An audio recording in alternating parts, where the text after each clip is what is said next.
partir do momento que eu acredito, estou aberto a acreditar nisso, ou internalizo essa ideia, né, de Deus, que a gente ouve muitas pessoas dizendo que é ateu, mas às vezes isso é da boca para fora, porque quando você para conversar com a pessoa já está agindo, mas ela não acredita, talvez, naquela força, ou, enfim, assim como a gente quiser definir isso.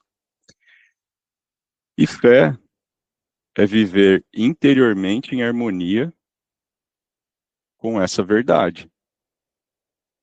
Então, eu posso acreditar que Deus existe, que é o que a gente faz, e ainda assim eu vivo ansioso, revoltado, inseguro, porque isso é crença.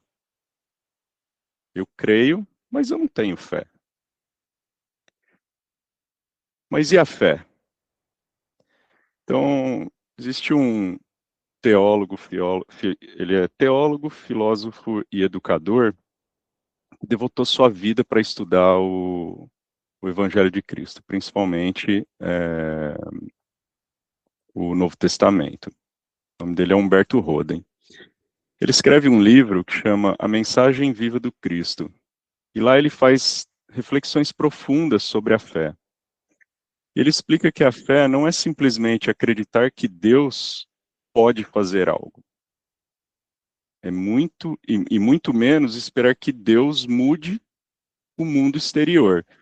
A gente costuma fazer isso, né? Na hora que vai fazer uma oração, o que que eu quero? Eu quero que todos os problemas sumam da minha frente, para que eu possa sair do meu quarto e viver em paz, ao invés de fazer o contrário, né? Me dê forças para que eu enfrente meus problemas. Muitos deles eu mesmo que causei. E ele diz que é permitir que Deus alinhe o nosso mundo interior. Então, fé é em estar em sintonia com Deus. Vamos imaginar, assim, um exemplo de como seria eu me sintonizar com Deus. Quando a gente está quando a gente pega um rádio, você só consegue receber a frequência de uma determinada emissora se eu colocar na mesma frequência. Então, ou seja, para eu perceber Deus, eu preciso estar em sintonia com Ele. A partir desse momento, eu estou em sintonia com o meu eu, que é divino. Então, a crença, ela é mental. A fé é vibracional. Crença é opinião. Fé é sintonia.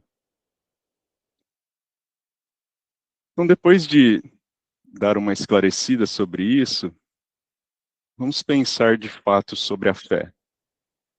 Então, aí eu trago a história do centurião. O centurião, basicamente um capitão, né, nos dias de hoje, ele comandava exércitos para os romanos.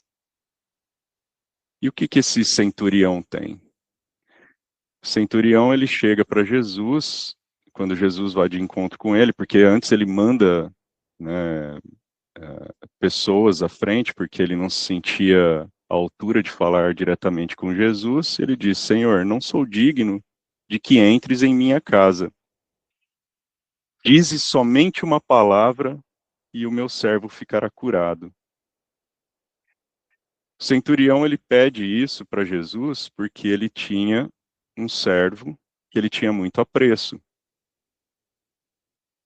E ele já sabia das benfeituras de Jesus e vai até ele e só diz isso. Diz uma palavra, você não precisa ir até lá. E aí o centurião explica por que que ele fala isso. Ele fala, eu também sou um homem sujeito à autoridade. Eu digo a um vai, e ele vai. Eu digo ao outro vem, e ele vem. Então, ele só pediu isso a Jesus. Diz uma palavra.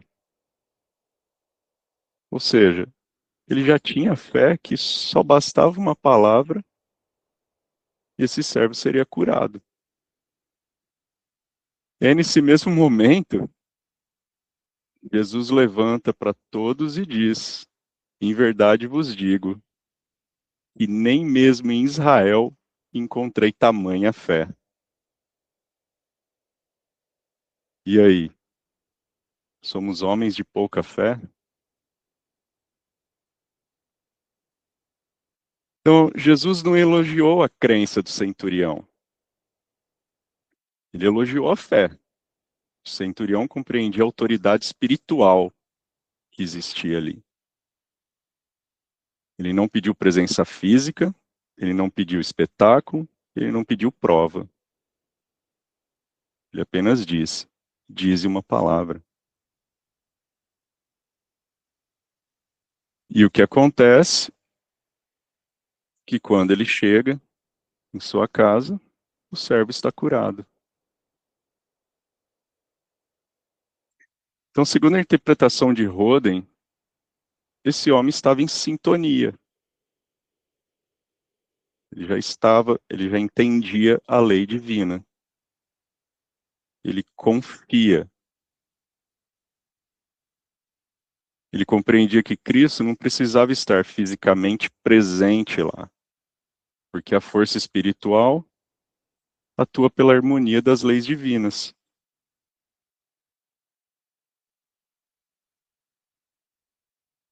Aqui eu vou fazer uma pausa e contar um pouco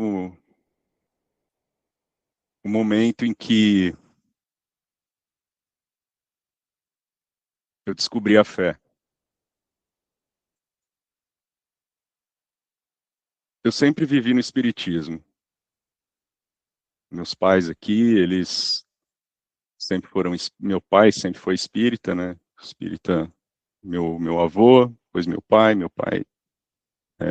nos colocou na religião e eu sempre fui espírita. Eu sempre acreditei, mas fé eu descobri há pouco tempo. Eu sempre fui racional, super racional, ainda sou, não mudei. Ainda sou o mesmo Luiz, mas eu descobri algo diferente. E eu me lembro uma passagem, quando eu tinha cerca de 22 anos, eu fui convidado para ir numa primeira igreja batista, e eles fizeram uma pergunta lá se quem estava ali que aceitava Jesus. E eu, na minha racionalidade, eu aceito Jesus. E vi outras pessoas, inclusive, indo aos prantos dizendo isso. E eu não entendi nada daquilo. Pois bem, anos se passam, a gente vai mais à frente. E aí, em final de 2019, acontece uma situação comigo, com a minha família, né? Eu e a Eline, nós internamos o Noah, nosso filho mais velho, que hoje ele tem 7 anos, ele tinha apenas 1 ano. E situação vai, situação vem, a gente começa a ver o nosso filho, a vida do nosso filho se esvair. E aí, depois de cerca de 6 para 7 dias de sofrimento dentro do hospital, a gente já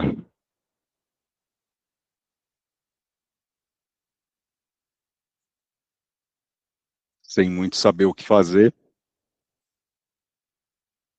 E aí é quando vem o chamado pela dor. E aí, aquele dia eu deixei ele no hospital, dia 1/1 de 2020. A gente tinha passado o Réveillon dentro do internados, né? E a situação já não estava mais boa. E os médicos não faziam nada. E aí, naquela noite, eu cheguei em casa e abracei o evangelho depois de muitos anos.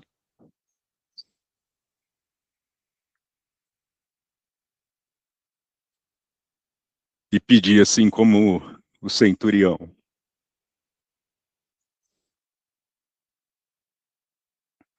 enfim. E prometi a mim mesmo que dali em diante eu seguiria o caminho de Cristo.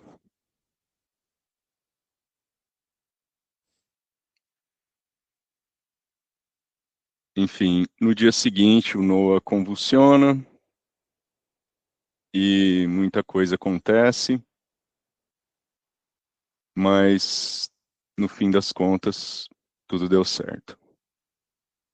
Noah saiu de lá sem sequela, apesar de uma sepsia. A sepsia é uma infecção generalizada e isso pode causar N tipos de sequela. E ele não teve nada, nada, intacto. Ele saiu de lá perfeito. Foram 20 dias de sofrimento dentro do hospital, mas que tudo passou. E me trouxe essa fé, a fé inabalável. Mas, tá bom, eu tive isso, eu tive essa prova de fé inabalável, hoje eu sou testemunho dela, mas eu consigo me manter 100% do tempo nessa fé? Claro que não. Assim como todos aqui, nós somos humanos. Nós estamos em aprendizado contínuo. Então é claro que existem dias melhores que os outros. Então tem dias que sim, eu fraquejo. Me bate a ansiedade, me bate o desespero. E aí é aquele momento que a gente deve dar um passo atrás, pegar um livro, se retirar um pouco, fazer uma caminhada ao ar livre e sair um pouco da loucura do dia.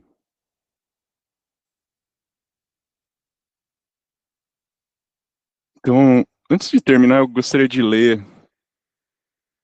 que é a passagem do Sermão do Monte, que todas as vezes que eu leio isso, e é de onde e é onde Jesus diz homens de pouca fé, eu acredito que eu estava lá na Galileia e eu vi isso de frente no meio da multidão.